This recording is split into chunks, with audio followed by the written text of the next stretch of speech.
Hello students, आज हम पढ़ने वाले हैं द सॉलिड स्टेट का 1.3 क्लासिफिकेशन ऑफ क्रिस्टलाइन सॉलिड्स के बारे में। तो एनसीईआरटी का हम लाइन बाय लाइन पढ़ेंगे जैसे हम पढ़ते आ रहे हैं। ठीक है, तो आई होप आपने इससे पिछले लेक्चर यानी पार्ट 1 देखा होगा, तभी आप ये देख के आ रहे होंगे। ठीक है, जिससे अच्छे से समझ आएगा आपको ये आगे का। ठीक है, तो यहाँ से हम पढ़ना स्टार्ट करते हैं। इन सेक्शन 1.2, अब हमारे पास 1.2 सेक्शन दे रखा है। ठीक है, आगे दे रखा है 1.2 सेक्शन, हम मतलब सेक्शन में हमने देखा भी था। ठीक है, we have learned about the amorphous हमने देखो क्रिस्टलाइन और एमॉर्फस के बारे में हमने अच्छे से पढ़ लिया। तो हम इसमें से क्रिस्टलाइन सॉलिड्स के बारे में हम पढ़ लिया, तो हमने पीछे 1.2 में देख रखा है। ठीक है, क्या इसलिए लिखा है यहाँ पे we have learn about amorphous substance and that they have only short range order. अब देखो किसका short range order, crystalline solids का शॉर्ट रेंज ऑर्डर होता है। ठीक है, और एमॉर्फस का क्या होता था, लॉन्ग रेंज ऑर्डर होता था।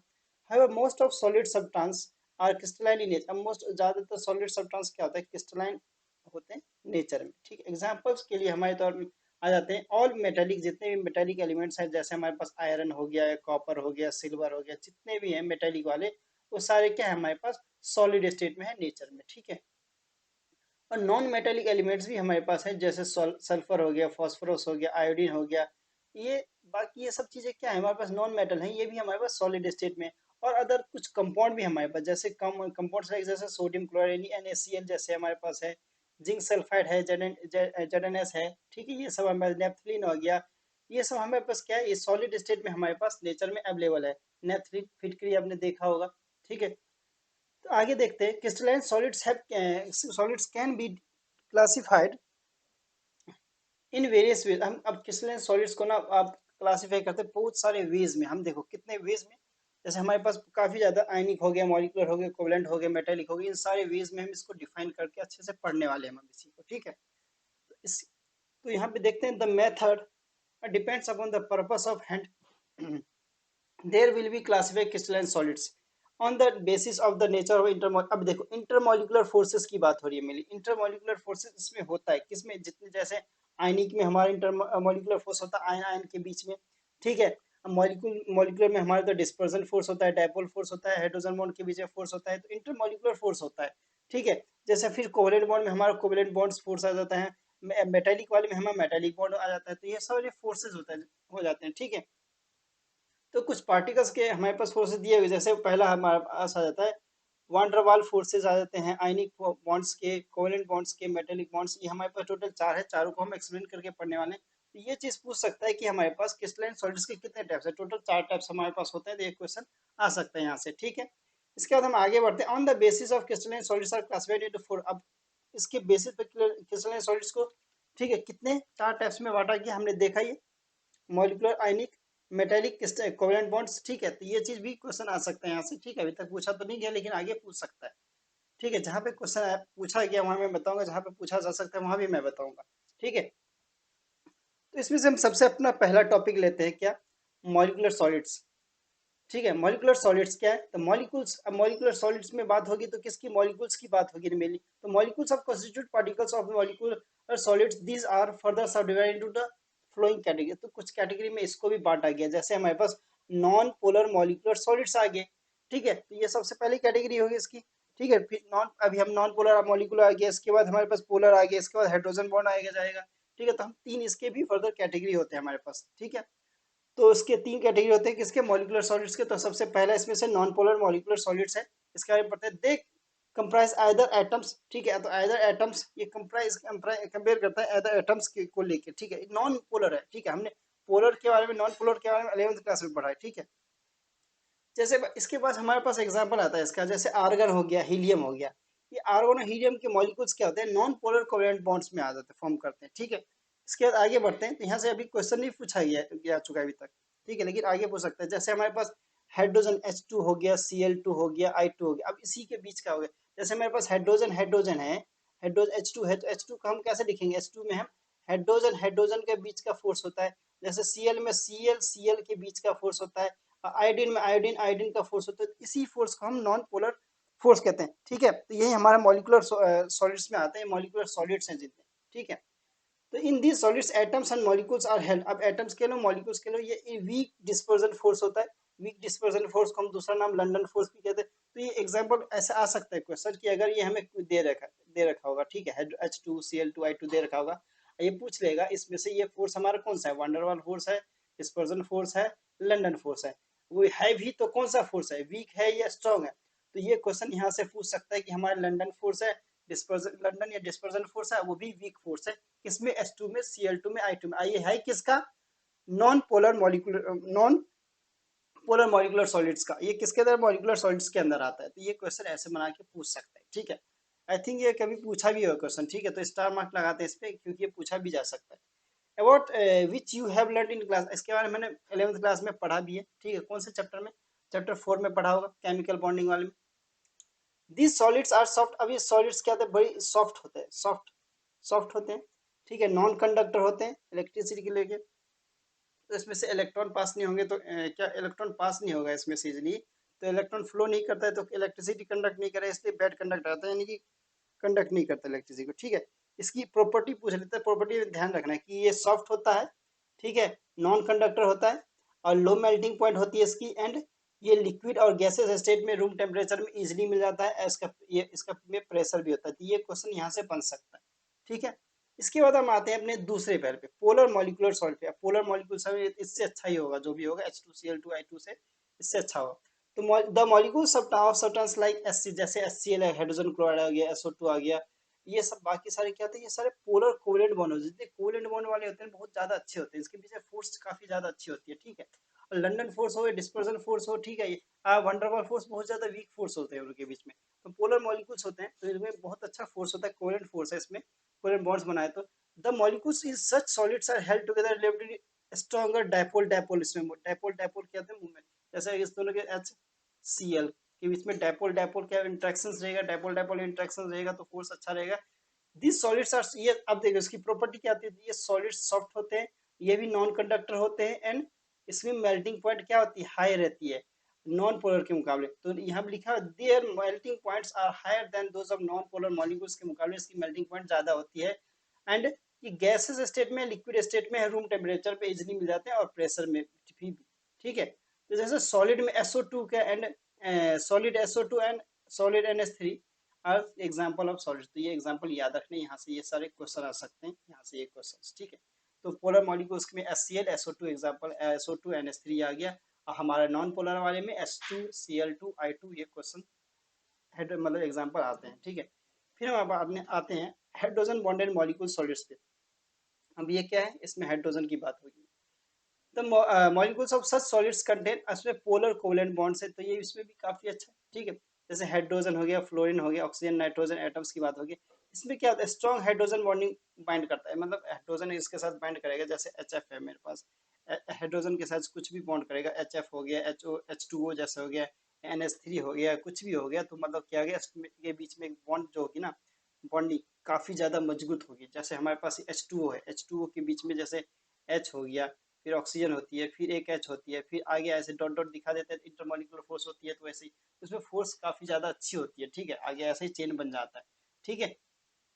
तो ये हमने ना किस में पढ़ा, ये हमने हाइड्रोजन चैप्टर में भी पढ़ रखा है, ठीक है। अगर हाइड्रोजन चैप्टर भी आप जाके इसका लेक्चर डाला हुआ है, ताकि आप देख सकते हैं, ठीक है। तो हाइड्रोजन चैप्टर में भी हमने पढ़ा हुआ है इसके बारे में, ठीक है। तो ice they are non conduct, अब इसकी property, non conductor of electricity होता है जनरली, इस क्या होता है, वोलाटाइल लिक्विड्स होता है, सॉफ्ट होता है, और रूम टेम्परेचर में जनरली या प्रेशर में, ठीक है। रूम टेम्परेचर और में क्या होता है, हमारे पास लिक्विड स्टेट में मिल जाता है, और सॉफ्ट में स्टेट में, सॉलिड स्टेट में मिल जाता है, जैसे इजिली कट भी कर सकते हैं। कट क्या मतलब देख सकते हैं, काट वाट थोड़ी सकते हैं पानी को, ठीक है। तो हमारा सबसे पहला खत्म हुआ कौन, मॉलिकुलर सॉलिड्स हमारा खत्म हुआ। इसके बाद हम अपने आते हैं दूसरे 1.3.2 पे, आयनिक सॉलिड्स पे। आयनिक सॉलिड्स में आयंस की बात होती है मेनली, ठीक है, आयनिक फोर्स होता है इसमें।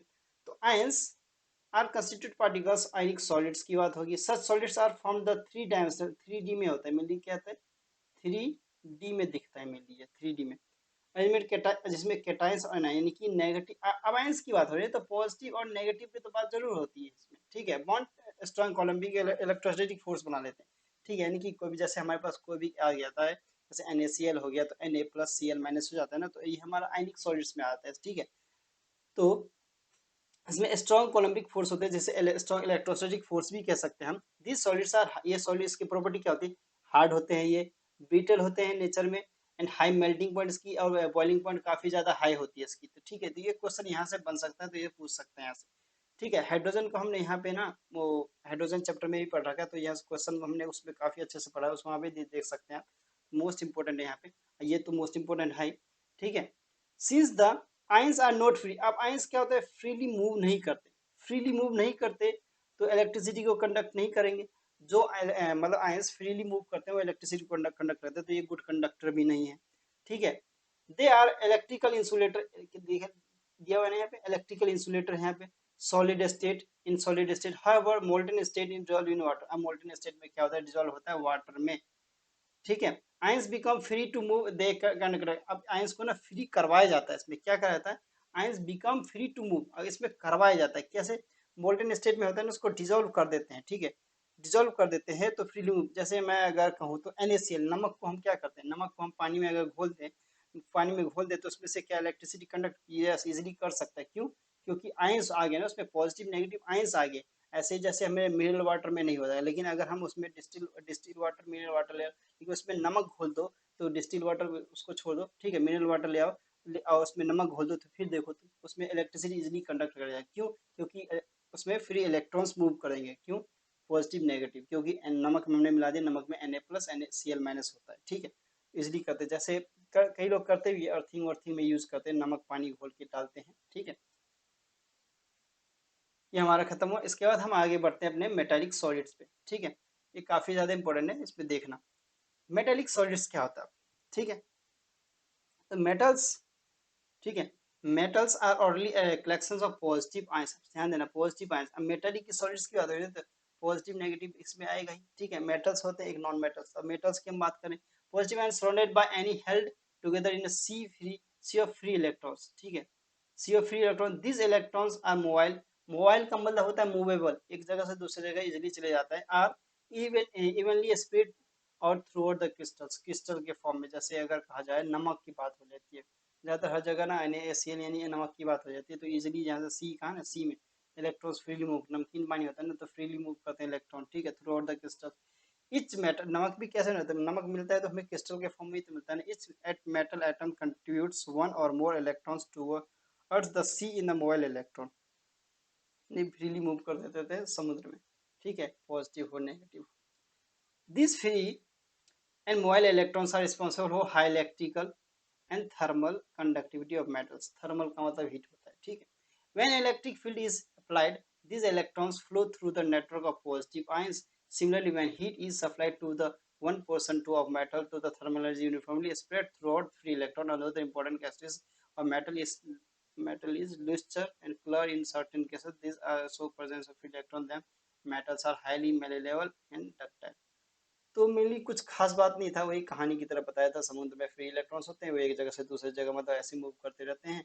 ठीक है, उसमें थर्मल एनर्जी का भी जरूरत होता है कभी का, तो थर्मल कंडक्टिविटी होती है, तो मेटल्स भी हीट हो जाते हैं, तो उसमें फ्लो कर जाते हैं इलेक्ट्रॉन, मतलब उड़ जाते हैं। ठीक है, तो मेटल्स मेनली क्या होते हैं, मेटल्स मेलेबल होते हैं और डक्टाइल होते हैं। तो ये तो प्रॉपर्टी हमने पहले भी पढ़ रखी है, मेटल्स मेलेबल और डक्टाइल होते हैं, ये हमने पीरियडिक क्लासिफिकेशन में भी पढ़ी है इसके बारे में प्रॉपर्टी। इसको यहाँ से कुछ खास क्वेश्चन तो इसमें से बनता नहीं है। ठीक है, तो यहाँ पे मैं क्वेश्चन मार्क्स तो नहीं लगाऊंगा अभी।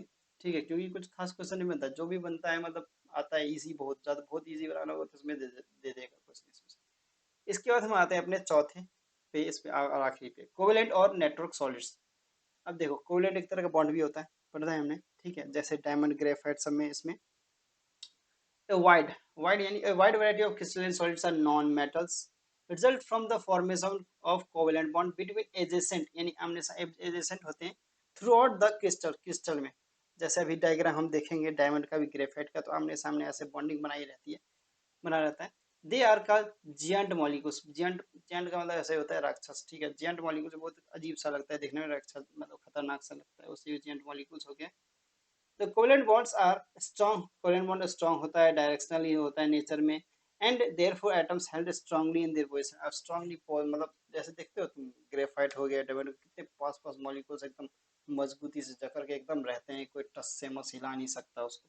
तो ऐसे ही बोला direction nature they are held strongly in position.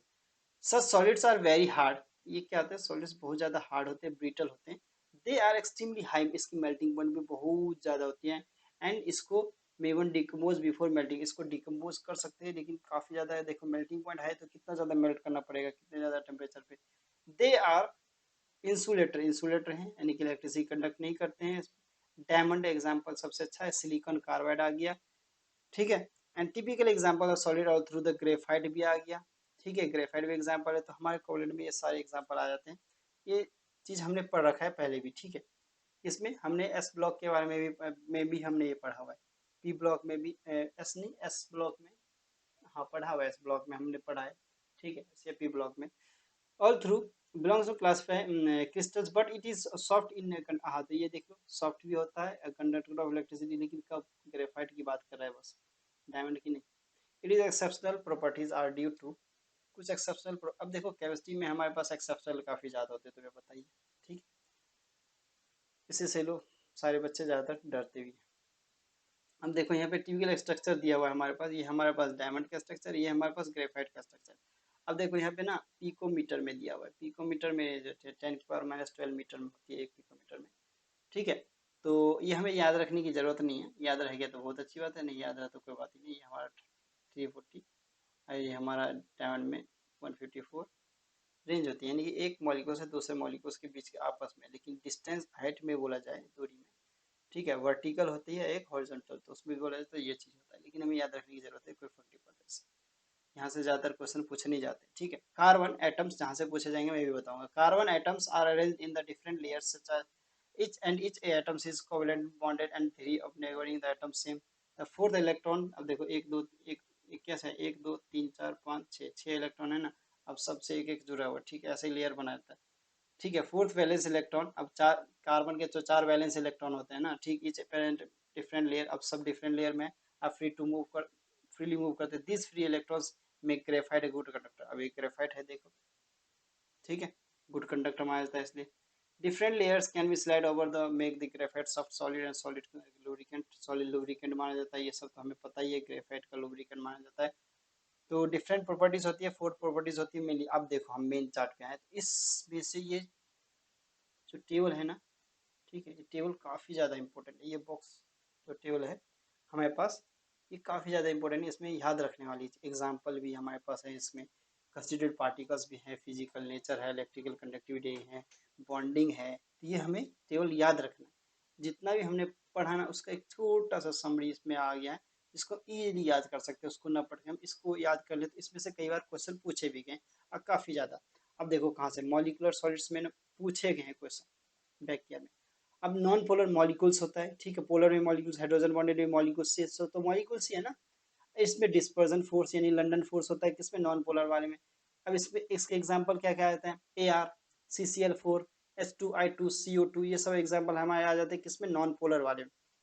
और ये सबसे बड़ी सॉफ्ट होता है। अब क्या पूछा गया क्वेश्चन, ये पूछा गया इंसुलेटर के बारे में। इंसुलेटर, इसकी मेल्टिंग पॉइंट बहुत कम होती है, तो ये चीज पूछा गया, इंसुलेटर वाला क्वेश्चन ये पूछा गया कि नॉन पोलर से, ठीक है। पोलर, पोलर क्या इंसुलेटर होता है, नहीं होता, तो इंसुलेटर होता है। अब देखो मॉलिक्यूलर सॉलिड्स में तीनों ही इंसुलेटर है, non polar, polar, hydrogen bonded, तीनों ही इंसुलेटर में आते हैं, तीनों के तीनों इंसुलेटर। और सब की मेल्टिंग पॉइंट लो होती है, सबसे पहले वाले की तो सबसे कम, सबसे ज्यादा लो होती है, इसकी लो, ठीक है। अब बाकी दो सॉफ्ट होते हैं, लेकिन हमारा हाइड्रोजन होता है ना, हाइड्रोजन वाला वो हार्ड होता है थोड़ा। तो हाइड्रोजन वाले में हमारा सिर्फ क्या आता है, वाटर, हाइड्रोजन बॉन्डिंग, ठीक है। और डायपोल डायपोल इंटरेक्शन होता है HCl में SO2 में, तो एग्जाम्पल इसमें से एग्जाम्पल ये पूछा गया कई बार, ठीक है। तो यहाँ से ये क्वेश्चन आ जाता है। इसके बाद हम आते हैं आयनिक सॉलिड से, काफी बार सबसे ज्यादा बार पूछा गया, तो आयनिक सॉलिड से पूछा गया और कोवेलेंट वाले से पूछा गया। तो आयनिक सॉलिड्स में आयंस की बात होती है, पॉजिटिव नेगेटिव, कोलम्बिक और इलेक्ट्रोस्टैटिक फोर्स होता है। NaCl, MgO, ZnS, CF2, hard होता है, ब्रिटल इन नेचर होता है। अब ये पूछा हुआ इसमें से, इसकी मेल्टिंग तो है होती है, इसमें से पूछा है कि ये क्या इंसुलेटर का काम करता है या गुड कंडक्टर का काम करता है। तो ना बहुत पता है कंफ्यूज हो के क्या लगा देते हैं इसका आंसर, इसमें से पूछा हुआ है तो लगाते हैं कि एक आयनिक सॉलिड्स है तो गुड कंडक्टर ही होता होगा, लेकिन नहीं, गलत है, इंसुलेटर होता है। कब, solid state, but in conduct in molten state, state in. अब एक्वस स्टेट में कब, देखो जैसे मेरे पास NaCl है, NaCl को जब मैं वाटर में मिलाऊंगा तो NaCl तो है ठीक, लेकिन नमक एक तरह सॉलिड्स है ना, तो नमक को तो एक डायरेक्ट इलेक्ट्रिसिटी कंडक्ट नहीं करवा देगा, ठीक है, इसको हम पानी में घोलेंगे तब होगा। यहाँ लिखा हुआ है ये चीज एक्वस सॉल्यूशन में, ठीक है। लेकिन इसमें यही चीज मिस्टेक कर देते हैं, आयनिक सॉलिड्स में गुड कंडक्टर लगा के आते हैं, बल्कि होता है ये इंसुलेटर होता है। ठीक, तो ये मोस्ट इंपोर्टेंट क्वेश्चन यहाँ से बन जाता है। ठीक है। इसके बाद हम अपने आते हैं मेटेलिक सॉलिड्स पे। मेटेलिक सॉलिड्स में हमारा क्या होता है, पॉजिटिव आयंस होते हैं, नेगेटिव नहीं पॉजिटिव आयंस होते हैं, ये चीज ध्यान रखना, पॉजिटिव। ठीक है। और सी ऑफ ये मेनली क्या होता है, सी में ना डीलोकलाइज करता है, यानी एक जगह से दूसरी जगह जाते रहता है, मूव करता रहता है। हमने अभी देखा था ऊपर। मेटेलिक बॉन्डिंग होती है इसमें, मेटल यानी कि मेटल के हिसाब से। अब इसमें मेरे पास आ गया क्या, इसमें एग्जांपल भी आ जाते हैं, आयरन, कॉपर, सिल्वर, मैग्नीशियम। ठीक है, तो हार्ड होता है, मेलेलो डक्टाइल होते हैं, तो सबको होता है। ये गुड कंडक्टर होता है, सबको होता है फेयरली। तो इनसे भी क्वेश्चन ज्यादा नहीं आया है। ठीक है, तो लेकिन पूछ सकता है, इसके एग्जाम्पल से ज्यादातर क्वेश्चन आया है, तो इससे भी क्वेश्चन नहीं है। सबसे ज्यादा क्वेश्चन आया इससे आयनिक सॉलिड से, अभी आयनिक सॉलिड और कोवेलेंट वाले से सबसे ज्यादा क्वेश्चन आया। कोवेलेंट वाले में हमारे पास आया था क्या, कोवेलेंट नेटवर्क में एटम्स होते हैं। ठीक है। अब मेनली कोवेलेंट के बारे में सबको पता है, ये फोर्स होता है एक तरह का। ठीक है, फोर्स होता है, तो मेनली फोर्स पे ही ध्यान देता है लोग। ठीक है, तो कोवेलेंट बॉन्डिंग पे, हाँ, इसका एग्जाम्पल काफी बार पूछा गया। तो एग्जाम्पल से जैसे एस सिलिकॉन ऑक्साइड हो गया, जैसे कॉल्स कहते हैं, SiC सिलिकॉन कार्बाइड हो गया, कार्बन। ठीक है, और डायमंड हो गया, ए आयन हो गया। ठीक है, ग्रेफाइट हो गया। तो ये सब क्वेश्चन का मतलब एग्जाम्पल काफी ज्यादा पूछा गया। हार्ड होता है, ये सॉफ्ट होता है, इंसुलेटर होता है, ये कंडक्टर होता है। कंडक्टर इसमें एक्सेप्शनल केस होता है, तो यहाँ से एक क्वेश्चन पूछा गया, इस पर भी बड़ा कन्फ्यूजन होता है। कोवेलेंट वाले में बोलते हैं अगर हम ना SiO2 है तो इसमें गुड कंडक्टर लगा के आते हैं, लेकिन एक्सेप्शन में आता है कंडक्टर है, मेल्टिंग पॉइंट इसकी क्या होती है, हाई होती है, बहुत ज्यादा होती है। तो ये चीज हमें ध्यान रखना है। ठीक है, तो आगे बढ़ते हैं। ठीक है, आगे बढ़ते हैं, और यहाँ पे हमें कुछ क्वेश्चंस दे रखे हैं, उस पर फोकस करते हैं, क्वेश्चन सॉल्व करने करते हैं। तो सबसे पहले हमारा कौन सा क्वेश्चन है कि classify the flowing solids in different category based on the nature of intermolecular forces operating in them. अब देखो क्लासिफाई करने को कह रहा है कि क्लासिफाई करो कि क्या सॉलिड्स ने डिफरेंट कैटेगरीज। अब हमें तो पता ही है डिफरेंट कैटेगरीज सॉलिड्स के हमारे पास हैं। क्रिस्टल क्रिस्टल में जैसे हमारे पास आयनिक हो गया, मॉलिक्यूलर हो गए, कोवेलेंट हो गए, मेटेलिक हो गए, तो ये सब डिफरेंट है। इसके हमारे पास ना कुछ ना एग्जांपल्स दिए गए, इसको मैं बताना है कि कौन सा आयनिक है, कौन सा मॉलिक्यूलर है, कौन सा कोवेलेंट है। तो देखो मैं सिंबल बताऊंगा। ठीक है, मैं लिख देता हूँ यहाँ पे। पोटेशियम सल्फेट हमारा क्या हो जाता है, पोटेशियम सल्फेट हमारा आयनिक है। क्या है, आयनिक सॉलिड, आयनिक सॉलिड। टिन हमारा क्या आता है, टिन, टिन हमारा मेटेलिक में आ जाता है। टिन से नाम से ही पता चलता है मेटेलिक, मेटेलिक में आ जाता है। बेंजीन किस में आता है, बेंजीन, बेंजीन, बेंजीन हमारा मॉलिक्यूलर में आता है। ठीक, मॉलिक्यूलर में आता है, नॉन पोलर में। ठीक है, नॉन पोलर में, मॉलिक्यूलर में आता है, मॉलिक्यूलर में तो आता है लेकिन नॉन पोलर में आता है, ये चीज भी ध्यान देना है। अमोनिया NH3 किस में आता है, अमोनिया, अमोनिया हमारा किस में आता है, अमोनिया। अच्छा यूरिया रह गया, यूरिया पहले लिख लो। तो यूरिया हमारा किस में आता है, यूरिया हमारा आता है पोलर मॉलिक्यूल्स में। किस में, पोलर में, पोलर मॉलिक्यूलर में।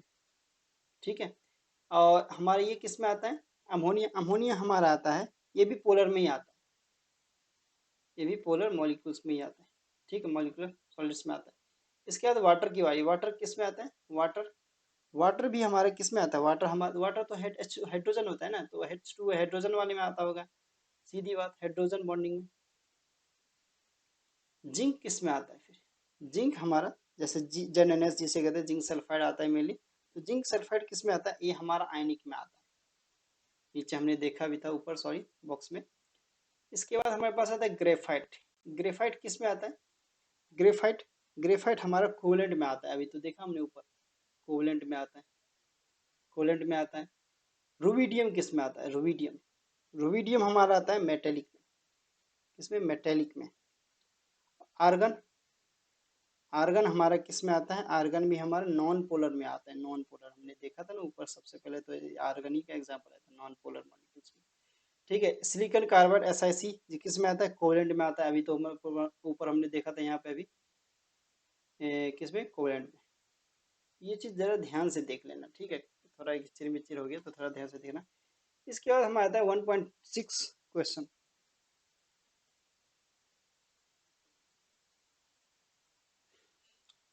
ठीक है, तो 1.6 क्वेश्चन बोल रहे हैं solid A is very hard. अब सॉलिड ए है जो वेरी बहुत ज्यादा हार्ड है, insulator in a solid as well as in molten state and melts at extremely high temperature, what type of solid is it. तो किस type का solid होगा ये बोल रहा है कि किस टाइप का सॉलिड होगा।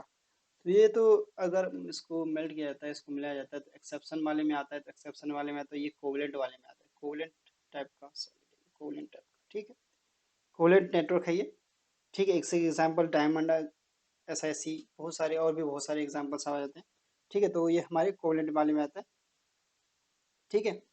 इसके बाद हम 1.7 देखें, आयनिक solids conduct electricity in molten state but in solid, explain, तो एक्सप्लेन करना है इसका, आप उसमें से कर सकते हैं, हम बुक में से एक्सप्लेन तो अभी नहीं कर सकते हम इसमें, ठीक है, इतना टाइम नहीं होता है।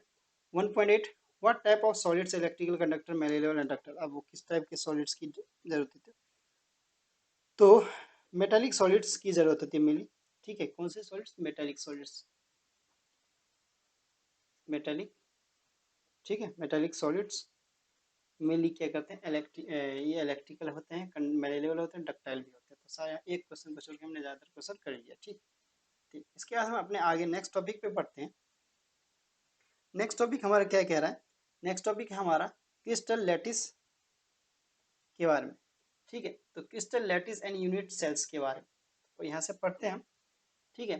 तो you must have notice that when tiles, tiles tiles जानती हो क्या होता है? ये पता है, पुराने एनसीईआरटी में हमारे ये चीज़ नहीं था, पुराने एनसीईआरटी में हमारे पास ये चीज़ नहीं था, ठीक, अब इंक्लूड किया गया, ठीक है। Crystal lattice and unit cell तो था, लेकिन क्रिस्टल लैटिस भी था, लेकिन ये हमने जो डायग्राम एक्सप्लेन दिए गए ना, मेनली ये चीज़ नहीं था, और कुछ टॉपिक भी इंक्लूड किया गया, ठीक है। आगे देखते हैं, you must have noticed that when tiles are placed in to a cover for floor, अब टाइल्स को बिछाया जाता है फ्लोर पे, जमीन पे, सतह पे कवर किया जाता है फ्लोर को, a repeated pattern is generated, repeat pattern, जैसे देखो ये बॉक्स टाइप जैसे बना होता है ना, इस टाइप कैसे बॉक्स टाइप, इस टाइप का बॉक्स, इस टाइप का टाइल्स रखा होगा घर में तो दे सकते हो इजिली, ठीक है। If after setting tiles on a floor we mark point, हमें उससे टाइल्स लगाने से पहले हमें देखते हैं ना कि मार्क करते हैं कि कितना टाइल्स की जरूरत है, कितनी टाइल्स लगेगी यहाँ पर, ठीक है, साइज, ये सब सब नापते हैं ना यहाँ पे, तो चेक करते हैं। तो यही चीज हमारे यहाँ पे ऐसे ऐसे लेटिस पॉइंट दिखाया गया, तो वैसे ही अभी देखते हैं आगे, ठीक है। तो से point at the same location in all tiles, centre of the tile, see the mark positions in ignoring the tiles we obtain set of points, this set of points is scaffolding, ठीक है, on which pattern has been developed by placing tiles.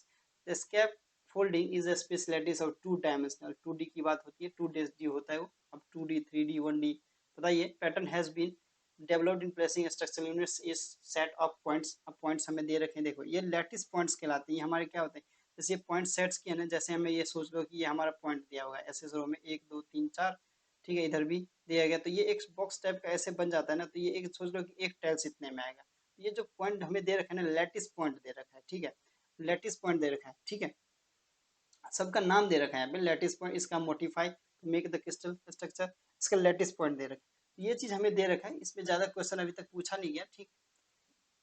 The structural units is called basis of, अब देखो structure, इसी के structural basis को हम क्या कहते हैं, स्ट्रक्चर को बेसिस, बेसिस कह देते हैं या मोटिफाई कहते हैं, मोटिफ, मोटिफ कहते हैं, मोटिफ, ठीक है। तो मोटिफ क्या होता है देख लो, इस टाइप का होता है, when motifs are placed on a point space lattice a pattern is generated in crystal structure, motif is a molecule, motif एक तरह का क्या है, मॉलिक्यूल्स है, एटम्स है, आयन भी, कुछ भी कह सकते हैं हम, जिसको हम डॉट टाइप के दिखा के हमने बताया कि ये ऐसे होता है, यहाँ पे हम टाइल्स फिट करेंगे, मतलब एग्जाम्पल दे के बताया है।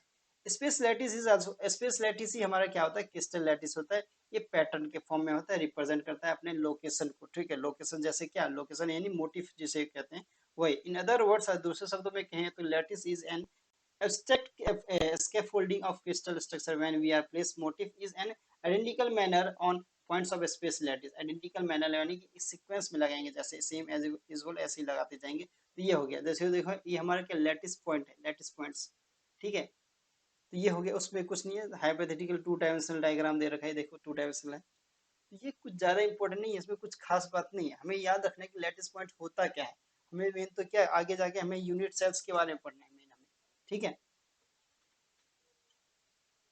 तो इसमें देखते हैं कि वी गेट क्रिस्टल्स, अब देखो we get crystal structure source motive two dimensional lattice are hypothetical two dimensional crystal structure obtain by placing motive of two dimensional, पुराने एनसीईआरटी में ही था, अभी भी कुछ ज्यादा इंपॉर्टेंट खास बात नहीं है इसमें, ठीक है। Special arrangement of lattice points give rise to different types of lattice arrange, अब देखो ये देखो लैटिस ए लैटिस बी दे रखा है, अब देखो इसमें कैसे सीक्वेंस में स्क्वायर टाइप का ऐसे दे रखा है, पूरा चार मिला रखा है, एक पॉइंट यहाँ, एक यहाँ, एक यहाँ, एक यहाँ, ठीक है, लेकिन इसमें ऐसे नहीं है, इसमें ट्राइंगल शेप ऐसे इस टाइप का दे रखा है, फिर इससे यहाँ पे हो गया, फिर इससे यहाँ पे हो गया। तो डिजाइन एक तरह का डिजाइन टाइप समझ सकते हो आप, ठीक है, डिजाइन टाइप समझ सकते हो। तो एक यहाँ पे ऐसे सीक्वेंस में हो गया, फिर एक यहाँ पे जैसे हो गया, तो एक ये इधर ऐसे, ठीक है, ऐसे करके इस टाइप का हमारे लेटेस्ट पॉइंट दे ए और बी देख अरेंजमेंट है क्या, 2D का अरेंजमेंट है दे रखा है। तो इसमें कुछ खास बात नहीं है, एग्जाम में आने वाला भी नहीं, बोर्ड में कुछ पूछ दे तो ठीक है, वरना कुछ आने वाला नहीं है इसमें से, जहाँ आएगा मैं बताऊंगा। In the case of crystalline solid space let is 3 times the array of points, the crystal structure is obtained by associating a structural motif which with lattice point is replaced basis or motif has same structure, same spatial orientation as other in crystals environment of motif throughout the crystal। कुछ खास बात नहीं है इसमें। हाँ, तो कुछ हमारे पास कैरेक्टरिस्टिक्स दिए हैं क्रिस्टल लैटिस के, वो चीज हमें याद रखना जरूरी है। जैसे हमारे पास 3 यहाँ पे अभी दिए हुए हैं, इस 3 को पढ़ते हैं। Each point of lattice is called lattice. अब जितने भी पॉइंट है ना लैटिस पॉइंट को, उसको हम लैटिस पॉइंट या लैटिस साइट कह देते हैं, ये चीज हमें याद रखना है। Each point in a crystal lattice represent unconstituted particles which may be atoms हो सकते हैं, आयन हो सकते हैं, मॉलिक्यूल्स होते हैं, कुछ भी हो सकते हैं। उसको एटम, आयन, मॉलिक्यूल्स कुछ भी हो, ठीक है। लैटिस के पॉइंट्स को, lattice points are joined by straight lines. अब देखो जॉइंट करता है स्ट्रेट लाइंस के ऊपर भी हमने देखा था, ऐसे पूरा स्ट्रेट लाइन को जॉइन करा था। ज्योमेट्री ऑफ लैटिस, तो एक तरह का ज्योमेट्री बना दे। जैसे यहाँ पे देखो यूनिट सेल हमारे पास एक दे रखा है, बॉक्स टाइप का, देख रहे हो, ये देख रहे हो, हाइपोथेटिकल डायग्राम दे रखा है 2 डायमेंशनल का। ये एरो दिखा रखे, देखो ऐसे एरो दिखा रहा है, ये हाइपोथेटिकल डायग्राम हमारा, ठीक है। स्क्वायर टाइप में दे रखे हैं ना, पूरा डायरेक्शन एरो के साथ दिखा है। तो we need only a small part of the space lattice is a crystal specified crystal complete. अथवा स्मॉल, छोटे जगह की जरूरत है तुम्हें दिखाने के लिए, मैं बताना ही तो है ना मेल। This small part is called, इसी को हम क्या कहते थे, मेनली यूनिट सेल कहते हैं। तो देखो पहले हम क्या है, लैटिस साइड है, ठीक है, लैटिस पॉइंट, लैटिस साइड, ठीक है, उसी को हम आगे जाके क्या करें, यूनिट सेल, उसी के थ्रू तो बना है वो, ठीक है। One can choose unit cell में बी मेनी वेज, तो कई सारे तरीके हैं। Normally that cell chosen with the perpendicular sides of the shortest length, shortest length easy तरीका किसको नहीं पसंद है। One can construct entire crystal by transitional displacement of the unit cell, three dimension shows the movement. अब देखो इसमें 1.7 में दे रखा है ना, मूवमेंट शो कर रखा है हमारा पूरा, लेंथ डिस्प्लेसमेंट सब कुछ शो कर रहा है, इधर से ऐसे जा रहा है, जा रहा है, फिर इधर आ रहा है। तो क्या यूनिट सेल हमारा ये, ठीक है, ठीक है। तो 2 dimensional construct unit cell shapes also, कुछ नहीं है इसमें, ठीक है। 2 dimensional parallelogram, the length A B और are sides chosen the possible, कुछ नहीं है इसमें खास तरह से। नेक्स्ट आगे चलते हैं, जो हमारा इंपॉर्टेंट है वहाँ पे हम पढ़ेंगे। तो मेनली अब यहाँ पे हमारे देखो ये चीज़ इंपॉर्टेंट है, ये चीज़ हमें याद रखनी है। पॉसिबल यूनिट सेल 2D में हमारे पास क्या दे, जैसे मेरे पास एक पूरा क्यूब दे रखा, क्यूब, ठीक, इसमें बॉक्सेस दे रखे, जैसे एक बॉक्सेस हो गए, जैसे हमने लैटिस, ये देख रहे हो लैटिस पॉइंट मान लो, इसको पॉइंट मान लो, यहाँ लिखा भी है लैटिस पॉइंट, लैटिस पॉइंट। तो एक तरह के जैसे हमें टाइल्स लगाना होता था कैसे मान देते, तो वैसे एक तरह का बॉक्स हो गया। तो एक एक बॉक्स, दो तीन, जैसे 1 2 3 4 5 6 7 8, 8 हो गए, कितने, 8 हुए, हाँ 8 होंगे, चार चार नीचे, हाँ ठीक है, 8 होंगे, 8 बॉक्सेस, यानी कि 8 ऐसे क्रिस्टल लैटिस हमें दिखा के यूनिट सेल हो गए पूरे। ये पूरा क्या है, बॉक्स हमारा क्या है, बॉक्स, ये पूरा बॉक्स जो दे रखा है ना, एक कलर से, डिफरेंट कलर से दिखा रखा है, ये हमारा क्या है, यूनिट सेल कहलाएगा। हाँ, डॉटेड डॉटेड जो कॉर्नर पे एजेस पे लगे हुए हैं ना, वो हमारे क्या लैटिस पॉइंट्स हैं। तो देखो यहाँ पे है ना, हमें एंगल सब निकालना होगा, ठीक है, पॉसिबल स्ट्रक्चर 2 डायमेंशन का देख के। जैसे देखो ये खास तरह से ये बहुत इंपॉर्टेंट है, ये चीज पूछ लेते हैं। यहाँ पे एंगल हमें साइड्स ए माना जाता है, ठीक है, सेम साइड होगी तो ए, डिफरेंट होगी तो बी मान लेते हैं हम, ठीक है, जनरली ए मानते हैं, ठीक है, ए बी। तो ये हमें इससे मतलब नहीं, ऊपर वाले से नहीं, इसे 1.10 दे रखे ना, पैरामीटर दे रखा है। जैसे अल्फा के सामने, मतलब अल्फा के ए के सामने वाला अल्फा, बी के सामने वाला बीटा, सी के सामने वाला गामा। तो अल्फा बीटा गामा से हमें लेना देना है, इसकी के पोर्शन से क्वेश्चन पूछा जाता है, तो यहाँ से पूछा जाता है, इसलिए हमें यहाँ फोकस करना है, ठीक है। तो आगे बढ़ते हैं। A portion of 3 dimensional crystal lattice and its unit cells के बारे में पढ़ेंगे। फिगर 1.9 में भी दे रखा है हमें, ये दे रखा, ठीक है। इधर इसके कुछ कैरेक्टरिस्टिक्स हैं, जैसे हमारे पास its dimension along the 3 axes, 3 axes होती है ए बी सी। इस एजेस, अब ये एजेस ना म्यूचुअली परपेंडिकुलर है, तो आपस में सबके परपेंडिकुलर है, देख लो परपेंडिकुलर है, सबके परपेंडिकुलर है, आपस में सबके परपेंडिकुलर बन रहा है। अब इसके कुछ एंगल्स होते हैं, अल्फा के क्या होता है, ए के सामने अल्फा, ठीक है, ए के सामने क्या होता है बिटवीन। अब देखो ए के सामने मैंने कहा ना अल्फा होता है, बी के सामने बीटा होता है, सी के सामने गामा होता है। तो वैसे ही alpha between B and C, and beta between A and C, gamma between A and B. ये ठीक है, तो मैंने जो तरीका बोला उससे याद रखो तो इजी पड़ेगा, ठीक है। 6 पैरामीटर्स होते हैं ए बी सी, ठीक है। अब फिर इसके बाद अल्फा बीटा गामा, ये तीन होते हैं, तीन और तीन, ये 6 मिल बन के पैरामीटर बनाते हैं। इसी पैरामीटर के बेसिस पे हमारे पे ये क्वेश्चन बनते हैं। ठीक है, कैसे?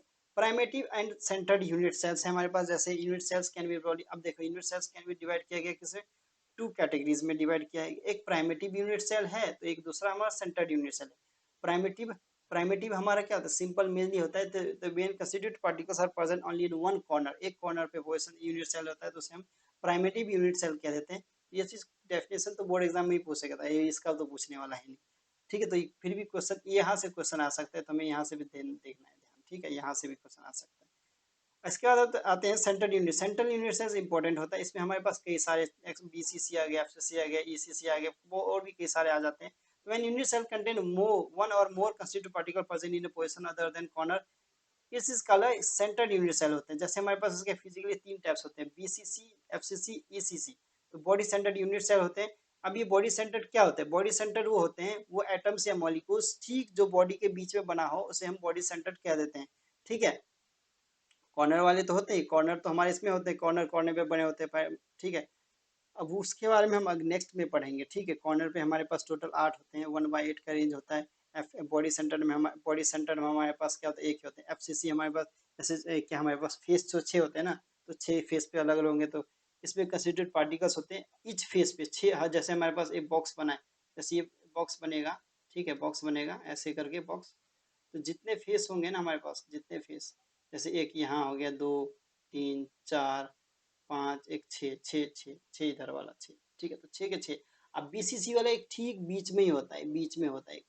ठीक है, तो बीसीसी वाला एंड सेंटर क्या होता है, एंड सेंटर एक एंड पे रहेगा, एक इस ऊपर वाले एक नीचे वाले में। तो एंड सेंटर दो पोजिट, एक ऊपर में रहता है, एक नीचे में रहता है, एंड सेंटर उसमें होता है। तो ये हम देखने वाले हैं। हाँ, इसकी प्रॉपर्टी सब इसलिए हम ना अच्छे से नेक्स्ट यानी लेक्चर जो होगा, नेक्स्ट नंबर 3 हमारा जो होगा, उसमें हम और अच्छे से इसके बारे में देखेंगे। ठीक है, वो वास्ट फॉर्म में देखेंगे। इंस्पेक्शंस, अब देखो इसके बारे में हमें यहाँ पे बहुत बहुत ज्यादा मोस्ट इंपोर्टेंट चीज आ जाता है, क्योंकि इससे कई बार क्वेश्चन बहुत ज्यादा पूछा गया। तो inspection of wide variety of crystals to conclusion that can be all regarded the confusion 7 regular figure दे रखे हमें। ठीक है, एक 4 ईयरी 3 ईयरी, तो इसी फिगर से हमें क्वेश्चन पूछा गया, इसी फिगर को लेके एक टेबल बनाया गया। ठीक है, क्रिस्टल्स को, फिगर के crystal, the basic regular figure card 7 crystals form दे रखे हैं हमें। इस क्रिस्टल से ही क्वेश्चन आते हैं, इसके एंगल से आ जाते हैं। ठीक है, इसके पैरामीटर से रिलेटेड, जैसे हमारे क्यूबिक, देखो क्यूबिक हो गया, टेट्रागोनल हो गया, ऑर्थोरोम्बिक हो गया, हेक्सागोनल हो गया, रोम्बोहेड्रल हो गया, मोनोक्लिक ट्राइक्लिक आ गया। इसी से रिलेटेड हमारे पास यहाँ पे क्या है, एक टेबल बना है। इस टेबल से काफी ज्यादा इसको दिया किसने था, एक फ्रेंच मैथमेटिशियन देता है जिसका नाम था ब्रेविस। ब्रेविस। अब इसे पूछ लेता है कि कितने ब्रेविस हैं, ब्रेविस ये क्वेश्चन पूछा गया, मल्टीपल टाइम्स पूछा हुआ है कई बार क्वेश्चन, तो हमें याद रखना है 14 ब्रेविस लैटिस होते हैं हमारे पास। कितने होते हैं, 14 ब्रेविस लैटिस होते हैं। एक साइंटिस्ट का नाम ही था ब्रेविस। ठीक है, अब हम यहाँ पे हमारे पास क्या दे रखा है, 7, 7 × 2 कर देंगे तभी तो 14 होता है, पेयर के फॉर्म में हो रखा है। ठीक है, पेयर के फॉर्म में देता है इसलिए। ठीक है, तो हमारे पास यहाँ पे दे रखा है, तो हम देखते हैं अब ये बॉक्स को, जो कि हमारा काफी ज्यादा इंपॉर्टेंट होने वाला है। तो क्यूबिक, सबसे पहले क्यूबिक ध्यान से देखना है, इससे कई बार मोस्ट इंपोर्टेंट सबसे क्वेश्चन पूछा गया, हर बार एक क्वेश्चन आता है। इस चीज की गारंटी मैं देता हूँ, इस चीज की गारंटी मैं देता हूँ, हर बार एक क्वेश्चन आता है, तो मोस्ट इंपोर्टेंट है ये। ठीक है, किस सातों के साथों ले सकते हैं। ठीक है, 1, 2, 3, 4, 5, 6, 5, 6, 7, 2 पीछे आगे के पेज पे। ठीक है, तो क्यूबिक, क्यूबिक हमारा प्राइमेटिव भी हो सकता है, बीसीसी भी हो सकता है, एफसीसी भी हो सकता है, ये चीज ध्यान रखना है। ये चीज पूछ लेता है कि क्यूबिक बीसीसी हो सकता है, एफसीसी हो सकता है, प्राइमेटिव हो सकता है, ये चीज पूछ सकता है। इसमें क्या होता है, ए बी सी यानी कि तीनों के तीनों साइड्स बराबर होते हैं। जैसे यहाँ पर ऊपर में ए बी और सी तीनों साइड बराबर है 90 डिग्री एंगल के, तो 90 डिग्री एंगल के हैं, इसलिए यहाँ पे alpha beta gamma equal to 90 degree दिया हुआ है। तो ये भी क्वेश्चन यहाँ से पूछा हुआ है। इसका एग्जाम्पल क्या आता है, NaCl है, जिंक ब्लेंड यानी कि ZnS है।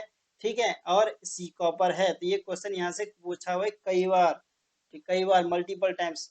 ठीक है, मोस्ट में भी मोस्ट इंपोर्टेंट है। इसके बाद आते हैं टेट्रागोनल पे। टेट्रागोनल क्या होता है, ए सिर्फ प्राइमेटिव और बॉडी सेंटर्ड होता है, फेस सेंटर्ड नहीं होता है और एंड सेंटर्ड भी नहीं होता है। ठीक है, तो ये चीज ध्यान रखा था, इसमें ए और बी बराबर होते हैं लेकिन सी बराबर नहीं होता है। A equal to B not equal to C, इसमें लेकिन अल्फा बीटा गामा 90 डिग्री होता है। इसका example white tin SnO2 TiO2 CaSO4। तो इसका डायग्राम ही हम ऊपर देख लेते हैं। देखो टेट्रागोनल है, ए और बी तो बराबर है लेकिन सी वाला बराबर नहीं है, लेकिन एंगल सबके बराबर है, 90 डिग्री है। ठीक है, इसके बाद हम आते हैं ऑर्थोरोम्बिक। ऑर्थोरोम्बिक में सब होते हैं, प्राइमेटिव भी होते हैं, बीसीसी भी होते हैं, एफसीसी भी होते हैं, एंड सेंटर भी होते हैं। तो किस बोलेगा किस में सारे होते हैं, तो ऑर्थोरोम्बिक में ही सारे होते हैं, प्राइमेटिव, बॉडी सेंटर, एफसीसी, ठीक है, और एंड सेंटर यानी ईसीसी। तो इसमें क्या होता है, तीनों में से बराबर कुछ नहीं होता है ना, ए बराबर होता है बी के, बी बराबर नहीं होता है सी के, लेकिन अल्फा बीटा गामा 90 डिग्री होता है। इसका एग्जांपल है रोम्बिक सल्फर, KNO3, BSO4। इसका एग्जाम्पल पूछे ये वाला चीज पूछ लेता है, क्योंकि एग्जाम्पल से ज्यादा इसमें ज्यादा बच्चे कंफ्यूज होते हैं, तो कंफ्यूज वाले क्वेश्चन पूछे ही जाते हैं, उलझाने वाले। ठीक है, इसके बाद हम आते हैं किसमें, यहाँ पे हमें ऑर्थोरोम्बिक का डायग्राम देख रखा है। तो देखो ए है, बी है, ए भी बी के बराबर नहीं है, सी भी बी के बराबर नहीं है, तो कोई किसी के बराबर नहीं, लेकिन एंगल 90 डिग्री है, सबका बराबर है। ठीक है, तो ये चीज याद रखना है। तीनों को एक बार रिपीट करते, किसमें, इसमें हमारा क्यूबिक में होता है प्राइमेटिव, बॉडी सेंटर और फेस सेंटर होता है। इसमें हमारा टेट्रागोनल में सिर्फ प्राइमेटिव, बॉडी सेंटर होता है। ठीक है, ध्यान रखना है इस चीज को, शेप को लेके। तो ए बी सी बराबर होता है सब में, क्यूबिक में सब बराबर होता है, लेकिन इसमें सब बराबर नहीं होता। एंगल तो सब में, एंगल वाली चीज अल्फा बीटा गामा तीन में बराबर होते हैं, मेनली याद रखो, क्यूबिक में, टेट्रागोनल और थोरोम्बिक में। सीक्वेंस में याद रखोगे तो और भी इजी पड़ जाएगा, लेकिन अपने तरीके से याद रखो, कई मेथड है। ठीक है, मेरे हिसाब से सीक्वेंस में याद रखोगे तो सही रहेगा, क्यूबिक, टेट्रागोनल और थोरम्बिक का। इसमें तो ए बी एंगल भी बराबर होता है, साइड भी बराबर होता है, लेकिन इसमें क्या होता है, हमारा एज लेंथ, यानी एज लेंथ ए और बी का बराबर होता है, सी का बराबर नहीं होता, लेकिन इसमें एज लेंथ किसी का भी बराबर नहीं होता, लेकिन इसमें एंगल किसका, सबका बराबर होता है।